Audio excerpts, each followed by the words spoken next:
is ANN News Brief.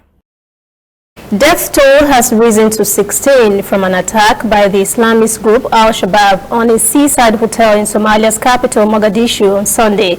Government spokesman Ismail Mukhtar Omar said those killed included 11 victims and 5 assailants.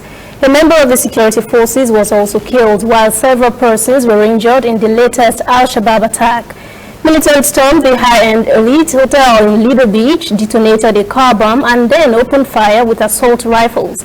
The hotel is owned by Abdullahi Mohammed Nur, a lawmaker and a former finance minister, and is frequented by government officials and members of the Somali diaspora. Director of Army and Ambulance Services said on Monday at least 43 persons injured in the attack had been transported to hospitals. South African President Cyril Ramaphosa has announced the removal of lockdown restrictions on the economy after the government says all indications show South Africa had reached the peak of COVID-19 infections. Ramaphosa said in a televised address South Africa has moved beyond the inflection point of the curve, and his cabinet had decided to move to lower level 2 restrictions from today, Monday.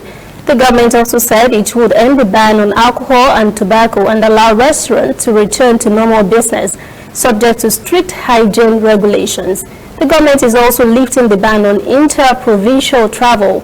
South Africa saw a surge in coronavirus infections with nearly 554,000 cases and 11,677 deaths that left the nation with the 5th highest number of cases in the world. Meanwhile, U.S. drug developer Novavax Incorporation has said on Monday it is starting a mid-stage study of its experimental COVID-19 vaccine in South Africa.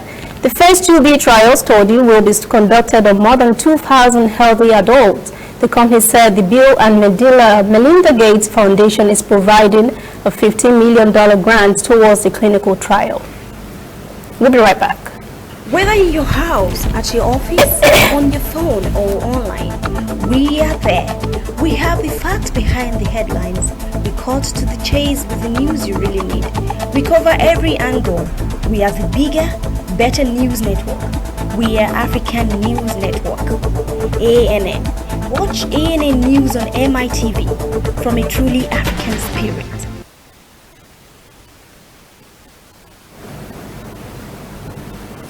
The Nigerian Minister for Foreign Affairs, Geoffrey Onyema, has reacted to the closure of Nigerian shops in Accra, Ghana.